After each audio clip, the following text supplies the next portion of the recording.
2022 के दिन राखी सावंत की वकील एडवोकेट फाल्गुनी ब्रह्मट ने ओशिवरा पुलिस चौकी के बाहर मेरे आपत्तिजनक फोटोज और वीडियोस सरेआम मीडिया को दिखाया, जिसके चलते कि इस महीने की 7 तारीख को बार काउंसिल में मेरी मुलाकात हुई थी एडवोकेट फाल्गुनी ब्रह्मट से। बार काउंसिल पर मैंने उनके खिलाफ एक शिकायत की थी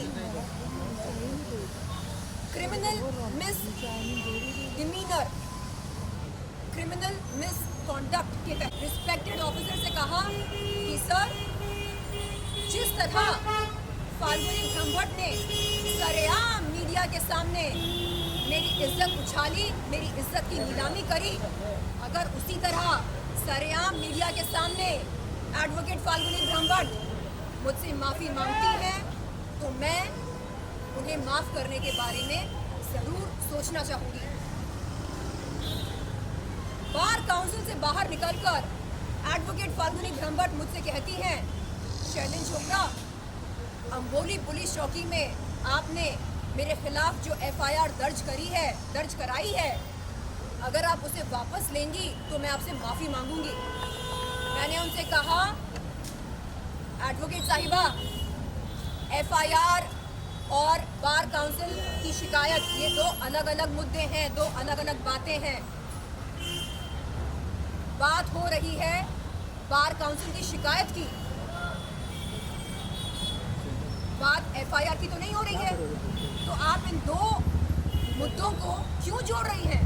उन्होंने कहा नहीं, अगर आप एफआईआर वापस नहीं लेंगी तो बात बहुत संगीन हो सकती है, 7 साल की सजा हो सकती है, उनका करियर खराब हो सकता है। मैंने कहा देखिए, अगर बार काउंसिल ने आपके खिलाफ एक्शन लिया तो आपका लाइसेंस रद्द हो सकता है, आप उसके बारे में सोचिए। एफआईआर के बारे में आप बात ना करें मुझसे, और कोई भी किसी भी तरह का दबाव मुझ पर नहीं डाल सकता कि मैं अपने दर्ज कराए हुए एफआईआर को वापस लूं।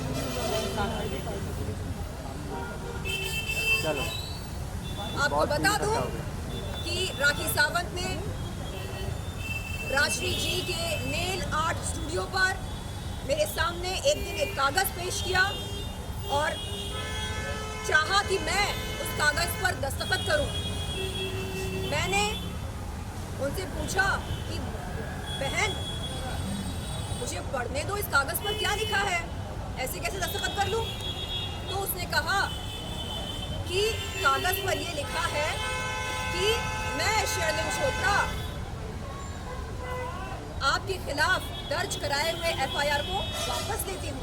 मैंने कहा कि अरे, ऐसे कागज़ पर मैं दस्तखत क्यों करूँ? तो उसने बोला नहीं, इस पर जो धारा लगी है आईटी एक्ट 67A, ये बहुत ही संगीन है, अगर आप एफआईआर वापस नहीं लेंगी तो अनर्थ हो सकता है।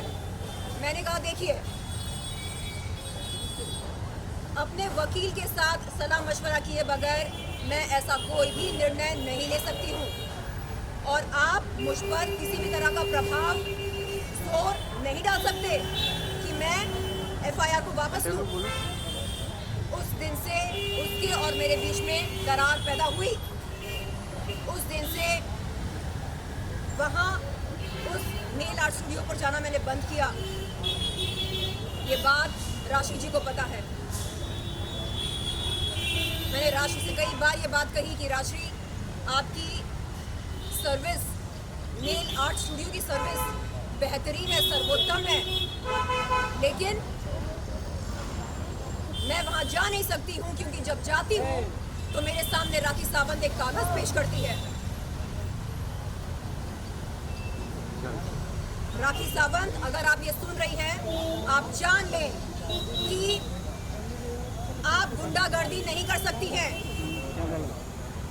पहले आप सरेआम मेरी इज्जत को उछालती हैं, नीलाम करती हैं, आपत्तिजनक फोटोज और वीडियोस दिखाकर। उसके बाद जब मैं हिम्मत करके अपने लिए एक स्टैंड लेती हूँ, FIR आपके खिलाफ दर्ज कराती हूँ, आप मुझ पर जोर डालते हैं कि मैं उस FIR को वापस लूँ। ये कैसी गुंडागर्दी है? मैं हमेशा मीडिया के सामने कहती हूँ कि मैं ज़रूरतमंद और पीड़ित महिलाओं के लिए एक बहुत ही बुलंद आवाज़ बनना चाहती हूँ। अरे जो लड़की खुद के लिए स्टैंड नहीं ले सकती है वो क्या ही समाज के लिए स्टैंड लेगी? मैं चाहती हूँ कि मैं खुद के लिए एक स्टैंड लूँ, एक बहुत ही वजनदार दमदार स्टैंड लूँ। और राखी सावंत, आपको बता दूँ कि ये जो आप धमकियाँ देते रहते हैं ना कि अनर्थ हो जाएगा, अंजाम बुरा होगा, इन धमकियों से मैं नहीं डरने वाली हूँ।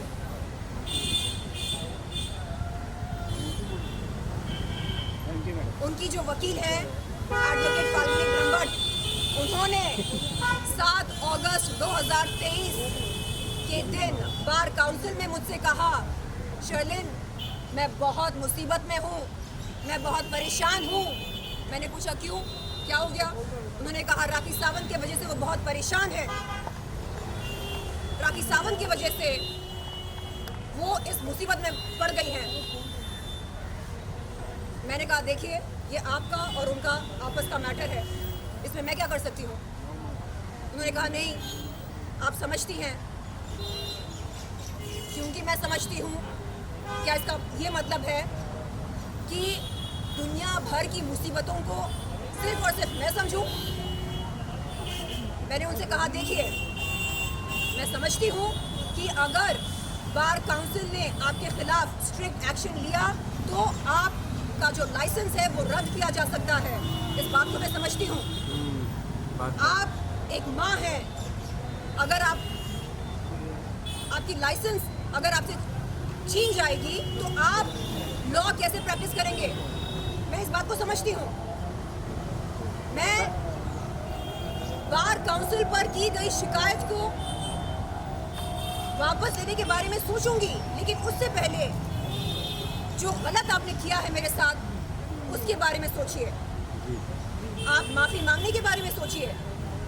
जिस तरह सरेआम मीडिया के सामने आपने मेरे आपत्तिजनक फोटोज और वीडियोस दिखाए, उसी तरह सरेआम मीडिया के सामने आप माफी मांगिए। आप विनम्रता से कहिए कि जो आपने किया वो शर्मसार है। ये है वो FIR जो 8 नवंबर 2022 को यहाँ इस पुलिस चौकी, अम्बोली पुलिस चौकी में दर्ज हुई थी राखी सावंत और एडवोकेट फाल्गुनी ब्रह्मभट्ट के खिलाफ। धाराएं आप देख सकते हैं। IPC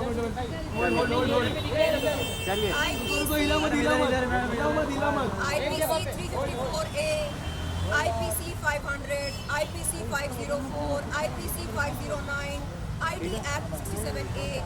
इन तमाम धाराओं में से 3 धाराएं कॉग्निजेबल हैं। IPC 354A, IPC 509, ID Act 67A। चलिए अभी अंदर वो करा दीजिए। यहाँ पर है राखी सावंत का नाम, रुको इला मतला नीचे ये देख सकते हैं आप। रुको यहाँ पर नहीं दिख रहा, हाथ आपके हाथ है ये मिल गया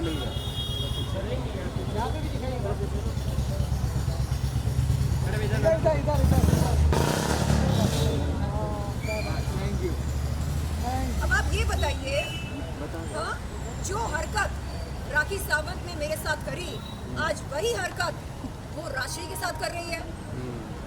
उसने मुझे बाजारू कहा, वही हरकत वो राशि के साथ कर रही है। कहती है कि राशि का जो वर्क प्लेस है वो असल में प्रोस्टिट्यूशन का अड्डा है। बताइए आप, हाँ, क्या संविधान हमें ये हक देता है कि हम किसी के वर्क प्लेस के बारे में इस तरह के अभद्र भाषा का इस्तेमाल करें? किसी की रोजी रोटी पर लात मारने का क्या हमें कोई हक है? चलिए किसी महिला को जलील करने का क्या हमें कोई हक है? आदिल भाई पर इल्जाम लगा रही है, कभी कहती है किसी ट्रक की वजह से उसका कोई दोस्त मर गया, कभी कहती है कि आदिल खूनी है, उसने किसी को उड़ा दिया ट्रक से, कभी कहती है वो बलात्कारी है, कभी कहती है कि वो मारता है पीटता है, कभी कहती है कि वो चोर है, कभी कहती है कि वो कौन आर्टिस्ट है, लोगों को चुना लगाता है। क्या है ये सब? बात सही है। हाँ? चलिए महिलाएं बाजारू हैं, वेश्यां हैं, ये ऐसा है वो वैसा है। आप कौन हो भाई? आप कौन हो? कौन सी खेत की मूली हो?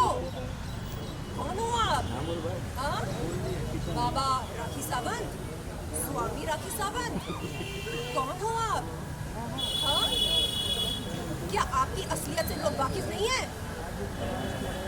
अरे मेरी कोई लड़ाई ही नहीं थी उसके साथ, कोई लड़ाई नहीं थी।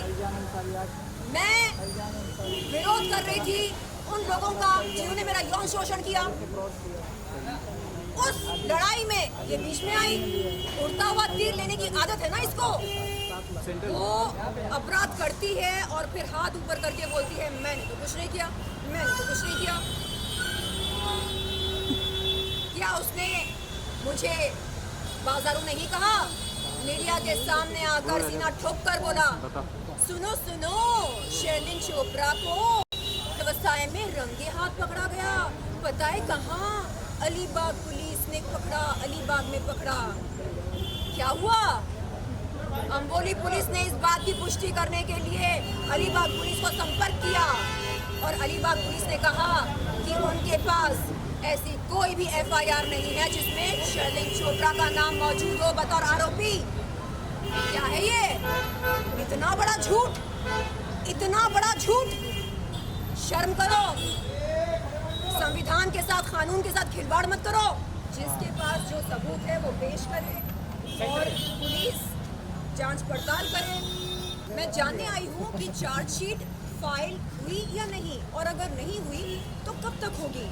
और मैंने पूछा कि सर रही बात एडवोकेट फाल्गुनी ब्रह्मभट्ट की, तो उनके पास तो बेल है नहीं, तो उन्हें अरेस्ट कब किया जाएगा? तो सर ने कहा कि 41A CRPC की नोटिस उन्हें दी गई है, अरेस्ट बहुत जल्द करेंगे और चार्जशीट भी बहुत जल्द फाइल होगी। उन्होंने कहा कि वो कानूनी प्रक्रिया को फॉलो कर रहे हैं और मुझे आश्वासन दिया कि मुझे जस्टिस, इंसाफ, न्याय अवश्य मिलेगी, कि मुझे इंसाफ मिलेगा, मुझे न्याय मिलेगा। ये आश्वासन दिया जिसके लिए मैं उनका आभार व्यक्त करती हूँ।